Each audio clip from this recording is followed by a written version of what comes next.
Hello everyone. आज हम भाषा के एक सामान्य परिचय के बारे में बात करेंगे। भाषा क्या है, उसका भाषा होती क्या है, भाषा के प्रकार क्या है, ठीक है, और भाषा के माध्यम क्या क्या हो सकते हैं, भाषा की विशेषता क्या क्या हो सकती है। मतलब भाषा के हम सामान्य एक परिचय पे बात करेंगे, तो वीडियो के एंड तक मेरे साथ बने रहिए। सबसे पहले हम बात करेंगे कि भाषा होती क्या है। कि जैसे हम बात करते हैं कि हिंदी एक भाषा है, तो सामान्य बात में कि भाषा होती क्या है, तो सबसे पहले हम भाषा की जब परिभाषा देखते हैं या भाषा होती क्या है ये देखते हैं, तो एक व्यक्ति का दूसरे व्यक्ति को अपना संदेश, अपनी बात कहने का जो माध्यम होता है वही हमारी भाषा होती है। जैसे भाषा वह माध्यम है जिसके द्वारा व्यक्ति अपने भावों, विचारों, ठीक है, अपने भावों को और अपने विचारों को प्रकट करता है और दूसरे के भावों और विचारों को जान सकता है। जैसे हम किसी को अपनी बात कह रहे हैं तो हमारे विचार उस तक जा रहे हैं, या हम किसी की बात सुन रहे हैं तो उसके विचार हम तक आ रहे हैं। तो ये क्या है, हमारी एक भाषा है जिसके थ्रू हम एक दूसरे से कांटेक्ट कर पाते हैं, एक दूसरे से बात कर पाते हैं। अब सबसे पहले हम बात करते हैं कि भाषा जो है किससे बना है। तो भाषा भाष धातु से बना है, संस्कृत की भाष धातु है, उससे बना है, जिसका अर्थ होता है जानना या विचार प्रकट करना। ठीक है, किसी की बात को हम जान रहे हैं, अपने विचार प्रकट कर पा रहे हैं, तो वो हमारी भाषा है। अर्थात मनुष्य के भाव हम जिस माध्यम से प्रकट करते हैं वह हमारी भाषा है। ना, जो माध्यम हम काम में ले रहे हैं अपने विचारों को प्रकट करने के लिए, वो हमारी भाषा कहलाती है। जैसे ये एक या तो एक व्यक्ति में हो सकती है हमारी भाषा। जैसे हम एक व्यक्ति, कोई राम है और वो श्याम से बात कर रहा है, तो इधर एक व्यक्ति और एक इधर व्यक्ति, दोनों में भाषा का माध्यम हो सकता है।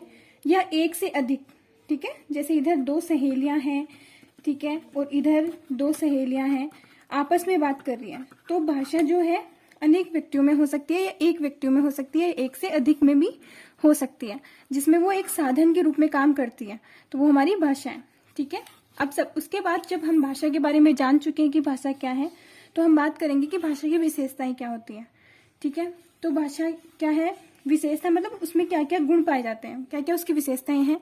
तो भाषा जो है एक अर्जित संपत्ति है। अर्जित मतलब प्राप्त करना। ठीक है, जैसे हम भाषा, एक बच्चा है, एक परिवार में जन्म लेता है, छोटा होता है, उसके बाद वो जैसे जैसे ग्रो करता है, जैसे जैसे बड़ा होता है परिवार में, तब वो थोड़ी थोड़ी बातें करना सीखता है कि इसको हम पानी बोलते हैं, इसको हम ये बोलते हैं, या पानी के लिए वो कुछ भी वर्ड यूज करता है।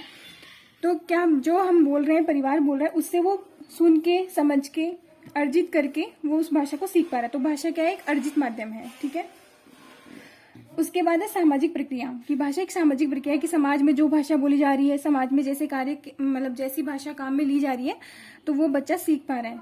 तो भाषा एक सामाजिक प्रक्रिया है, अंतिम स्वरूप नहीं, कि भाषा का कोई भी अंतिम स्वरूप नहीं है कि ये अंतिम स्वरूप, क्योंकि भाषा में जैसे आज भाषा में कोई माध्यम है, वो कल बदल जा रहा है। ठीक है, तो वो बदलता रहता है, मतलब इसका कोई एंड नहीं है भाषा का कि ये इसका अंतिम रूप है, हम अब हमें यही भाषा यूज करनी है, नहीं, क्योंकि जैसे जैसे हम भाषा में बदलाव आते रहते हैं, कोई इसका अंतिम स्वरूप नहीं होता।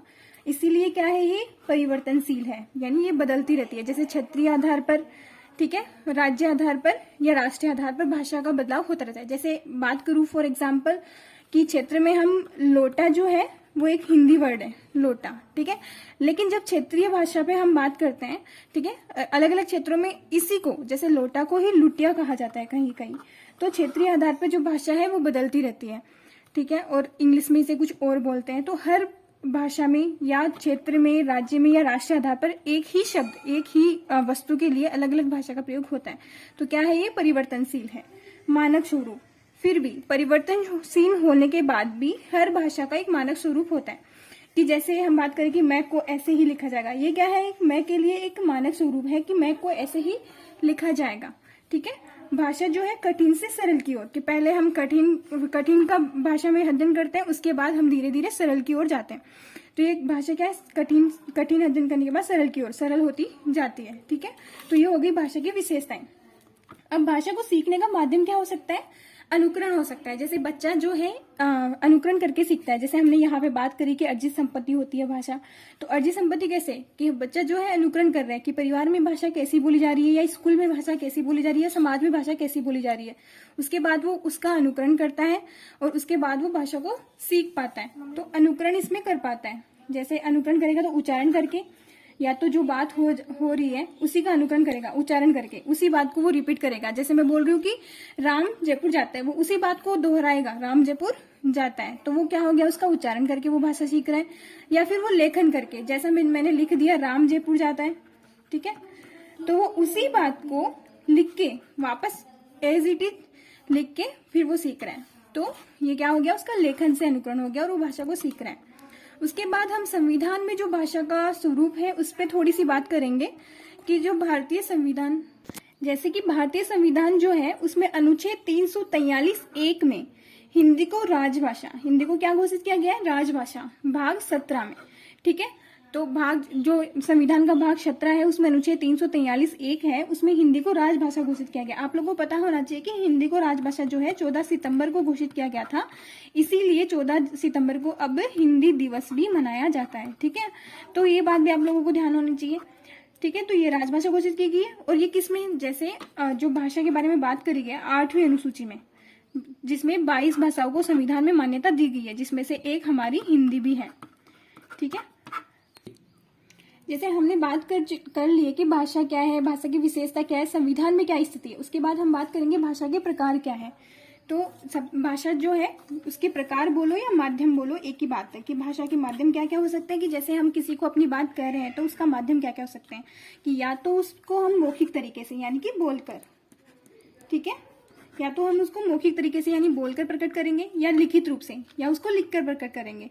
कि हमें किसी व्यक्ति से बात करनी है तो या तो हम उसे बोल देंगे कि हम कुछ भी बात करेंगे आपस में तो बोल के कर सकते हैं या लिख के कर सकते हैं या सांकेतिक, सांकेतिक मतलब संकेतों के द्वारा।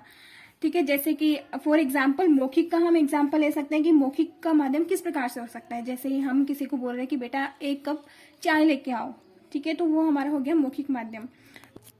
उसके बाद आता है सेकंड आता है लिखित माध्यम। जैसे किसी भी विचारों को, अपनी अभिव्यक्ति को, भावों को हम लिख के प्रकट कर रहे हैं तो वो हमारा लिखित माध्यम हो गया। जैसे फॉर एग्जाम्पल इसमें हो सकता है हम पढ़कर या लिखकर प्रकट कर रहे हैं, जैसे कि होगी पत्र पत्रिकाएं, जैसे हम न्यूज़पेपर पढ़ते हैं उसमें कुछ आर्टिकल्स आते हैं डेली, किसी एक व्यक्ति के व्यक्तिगत रूप से कुछ आर्टिकल आते हैं उसमें, तो हम उनके विचारों को हम पढ़ के सुन पा रहे हैं, समझ पा रहे हैं, तो वो हो गया हमारा लेखन का एक माध्यम। ठीक है, लिखित भाषा का माध्यम हो गया। पाठ्य पुस्तकें हैं, हम किताबों को पढ़ रहे हैं, ठीक है, समाचार हैं, ठीक है, उन लोगों उन सबको हम पढ़ के समझ पा रहे हैं, तो हो गया हमारा भाषा का एक माध्यम हो गया। उसके अलावा थर्ड है हमारा सांकेतिक। वैसे हिंदी में 2 ही को मुख्य माना जाता है भाषा के माध्यम में, मौखिक को, लिखित को, लेकिन साथ ही सांकेतिक भी एक माध्यम होता है जिससे कि हम भाषा, जैसे कि इसका एग्जाम्पल के लिए हम ले सकते हैं, जैसे क्रिकेट में अंपायर जो है आउट के लिए ये साइन करता है कि आउट, ठीक है, तो इसका साइन मतलब आउट, वो संकेत के माध्यम से बता देता है कि जो है आउट है। तो ये इसका एक एग्जाम्पल हो सकता है सांकेतिक माध्यम का। ये यातायात पुलिस, यातायात पुलिस जो है आगे जाने के लिए इशारे करती है, संकेत देती है, रुकने के लिए संकेत देती है, तो वो एक सांकेतिक माध्यम हो गया। उसके बाद जब हम भाषा के माध्यम समझ लेते हैं, ठीक है, उसके बाद हम समझेंगे कि बोली क्या है। ठीक है, बोली और लिपि क्या है। जैसे हमने समझा कि भाषा हमने समझ ली, लेकिन भाषा का क्या है, एक लिखित व्याकरण होता है, निश्चित व्याकरण होता है जिसमें हम भाषा को समझ पाते हैं। ठीक है, बोली क्या है, बोली में विशेषता पाई जाती है कि उसका एक छोटा क्षेत्र होता है, एक तो उसका सीमित क्षेत्र होता है। उसके बाद जब बोली की हम बात करते हैं, जैसे कि किसी भी निश्चित क्षेत्र में एक बोली होती है, ठीक है, उसका जरूरी नहीं है कि उसका कोई लिखित रूप हो। जैसे फॉर एग्जाम्पल राजस्थानी जो है बोली है उसका कोई लिखित रूप नहीं है। क्यों नहीं है? क्योंकि उसकी कोई व्याकरण नहीं है, कोई व्याकरण नहीं है। यानी भाषा क्या है, भाषा और बोली में अंतर ये होता है कि जो बोली है उसका क्षेत्र सीमित होता है, लेकिन जो भाषा है उसका क्षेत्र जो है विस्तारित होता है, बड़ा होता है। साथ ही जो बोली है उसमें व्याकरण नहीं होती, कोई उसका लिखित रूप नहीं होता। जब व्याकरण होती है तभी भाषा का लिखित रूप होता है। तो इसीलिए भाषा जो है उसका लिखित रूप होता है, क्योंकि एक निश्चित व्याकरण उसमें पाई जाती है। तो बोली और भाषा में आप फर्क समझ गए होंगे। उसके बाद हम बात करेंगे लिपि क्या है। लिपि होता है किसी भी भाषा को लिखने का एक तरीका, कि एक निश्चित भाषा को किस तरीके से लिखा जाएगा। ठीक है, वो हो गया हमारा भाषा को लिखने का तरीका, उसे कहेंगे हम लिपि। जैसे हिंदी की जो लिपि है वो होती है देवनागरी। ठीक है, उसी के साथ जैसे अंग्रेजी के लिए रोमन लिपि आती है, संस्कृत के लिए वही देवनागरी लिपि आती है हर भाषा के लिए। और जैसे पंजाबी भाषा जो है उसके लिए आती है गुरुमुख लिपि। तो हर भाषा की एक निश्चित अपनी एक लिपि होती है। ठीक है, तो आज हमने जाना कि भाषा के प्रकार, बोली, लिपि, भाषा क्या है, ठीक है, और भाषा की विशेषताएं क्या है, संविधान में स्थिति क्या है। जैसे मौखिक में हम और एग्जाम्पल ऐड करना चाहें तो जैसे हो गया रेडियो से जब हम समाचार सुनते हैं, ठीक है, वो भी मौखिक माध्यम हो गया हमारा।